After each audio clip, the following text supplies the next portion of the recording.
Shalom saudara-saudara yang terkasih, kita bertemu kembali dalam persekutuan untuk mendengarkan firman Tuhan di Bijaksana Channel.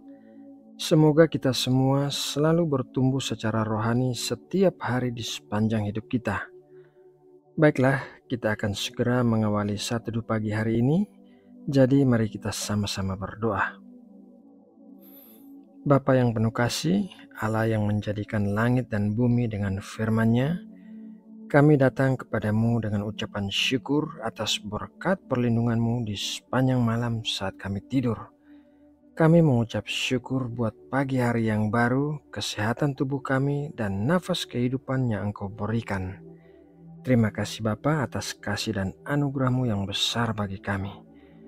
Pagi ini sebelum kami beraktivitas, kami mau memberikan waktu terbaik kami untuk duduk diam di bawah kaki-Mu dan mendengarkan pengajaran firman-Mu.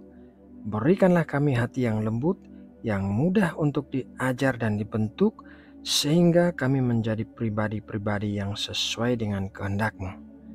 Terima kasih ya Bapa. Dalam nama Tuhan Yesus Kristus, kami berdoa dan mengucap syukur. Amin. Saudara yang terkasih, Tuhan Yesus terlahir sebagai bagian dari keluarga tukang kayu. Jadi tidaklah mengherankan bahwa Tuhan Yesus telah akrab dengan dunia bangunan sejak masa kecilnya.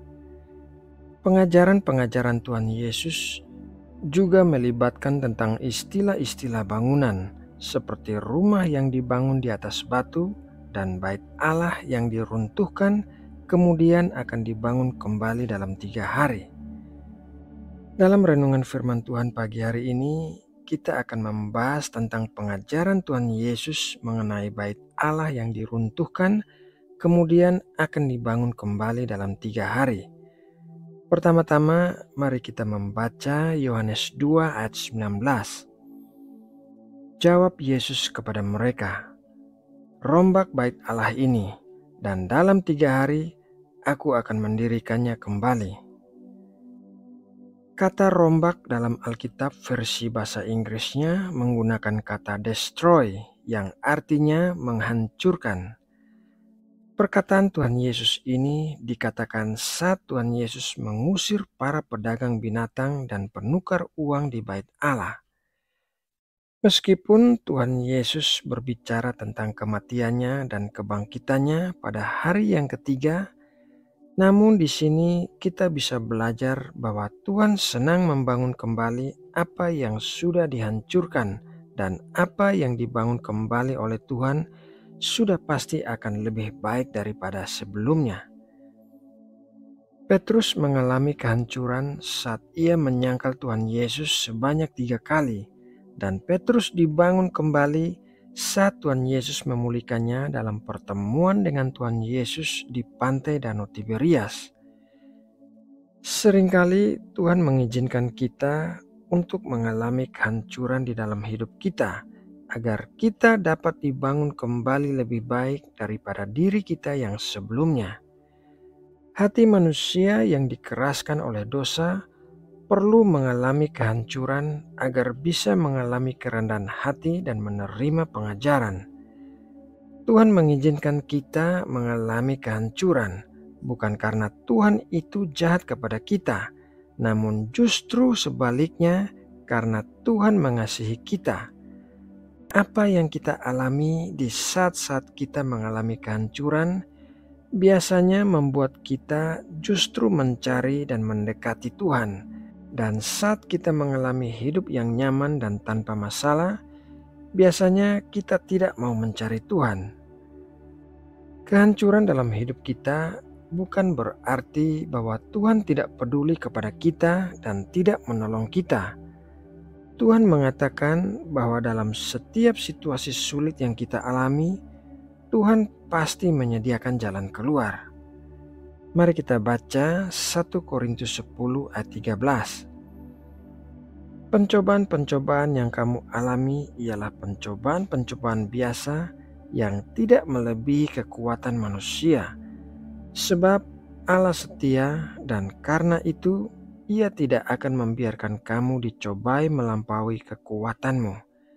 Pada waktu kamu dicobai, Ia akan memberikan kepadamu jalan keluar sehingga kamu dapat menanggungnya. Dalam setiap situasi yang sulit yang kita alami, dalam setiap kehancuran kehidupan kita, tersedia kasih karunia Tuhan yang lebih besar daripada semua itu.